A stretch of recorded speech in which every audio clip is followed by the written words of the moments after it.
کیا کسی کو پتا تھا کہ ایک دن ایک سٹور کلینر ایک بلینئر بن جائے گا، جس کا بنایا ہوا پروڈکٹ آج تقریباً 2.5 ارب سے بھی زیادہ لوگ استعمال کر رہے ہیں، جس کی ٹوٹل نیٹ ورتھ $16.1 بلین ہے۔ جی ہاں، ہم بات کر رہے ہیں founder of WhatsApp Jan Koum کی۔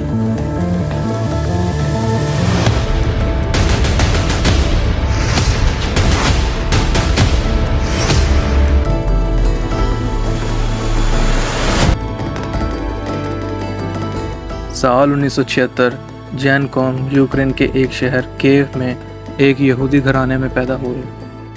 ان کے حالات کچھ خاص نہ تھے، یہ لوگ بڑی مشکل کے ساتھ اپنا گزارا کر رہے تھے، حتیٰ کہ ان کے پاس گرم پانی تک نہ تھا۔ 16 سال کی عمر میں کوم اپنے گھر والوں کے ساتھ ماؤنٹین ویو کیلیفورنیا چلا گیا، جہاں سوشل ویلفیئر والوں نے 2 بیڈ روم کا ایک اپارٹمنٹ لینے میں ان کی مدد کی۔ کوم کو بچپن سے ہی کمپیوٹر پروگرامنگ میں بہت زیادہ دلچسپی تھی۔ کوم کے لیے بڑا دھچکا جب تھا جب 1997 میں اس کے فادر کی ڈیتھ ہو گئی اور اب تمام ذمہ داریاں کوم کے سر پہ تھیں۔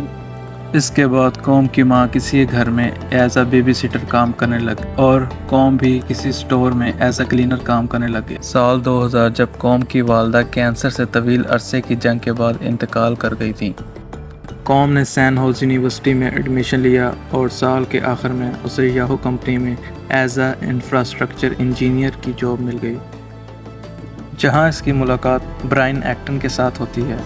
کوم کو ایکٹن کے بات کرنے کا انداز بہت زیادہ پسند آیا اور ان میں کچھ ہی وقت میں بہت گہری دوستی ہو گئی۔ دونوں نے یاہو کمپنی میں کئی سال کام کیا اور 2007 میں 1 سال کی چھٹی لے کر ساؤتھ امریکہ چلے گئے، اور یہی وقت تھا جب دونوں نے فیس بک اور ٹویٹر میں کام کرنے کی درخواست کی، لیکن ان کی درخواست کو ریجیکٹ کر دیا گیا۔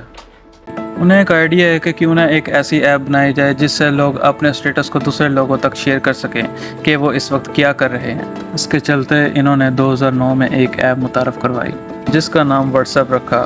What's app word what's up سے نکلا، جس کا مطلب کسی کے حال کا پوچھنا یا وہ کیا کر رہا ہے سے ہوتا ہے۔ حیرانگی کی بات یہ تھی کہ اس ایپ سے آپ شروع میں کسی کو میسج نہیں بھیج سکتے تھے، یہ ایپ صرف سٹیٹس کے لیے استعمال کرتے تھے، لیکن ہوا ایسا کہ لوگوں نے اس کے سٹیٹس والے فیچر کو ایک میسج کے طور پر استعمال کرنا شروع کر دیا اور پورا دن بات کرنے کے لیے صرف سٹیٹس ہی لگاتے رہتے تھے۔ پھر کوم اور ایکٹن کو محسوس ہوا کہ کیوں نہ ہم اس کو ایک میسیجنگ ایپ میں تبدیل کر دیں۔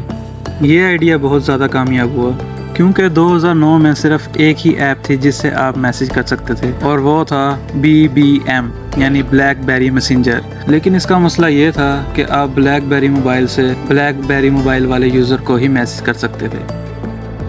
کچھ ہی دنوں میں واٹس ایپ یوزرز کی تعداد 2 لاکھ سے زیادہ ہو گئی۔ لوگ اس میں انویسٹ کرنے لگ گئے اور فنڈنگ آنے لگ گئی اور اس کی مقبولیت دن بدن بڑھتی جا رہی تھی۔ لیکن اس وقت جو سب سے بڑا واٹس ایپ کا مسئلہ آ رہا تھا وہ تھا واٹس ایپ کا ویریفیکیشن کوڈ، جو واٹس ایپ لاگ ان کرتے وقت آپ کو SMS کے ذریعے سینڈ کیا جاتا ہے۔